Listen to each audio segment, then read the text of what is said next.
बस ये हो रही अपनी कैंपिंग और ये बन रहा है अपना तो बता रहे वो भी कितना है पनीर ग्रेवी और ये बन रहा है, ये है अपने रवि भाई, वो तो अपने पबजी लवर हैं, पबजी लवर। और ये तुम्हारे शुभम भाई और ये हमारे यार बॉबी भाई का नाम भूल जाता हूँ मैं जब बोलना होता है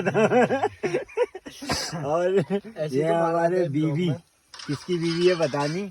और ये हमारे अमित भाई और ये हमारे पनीर भाई।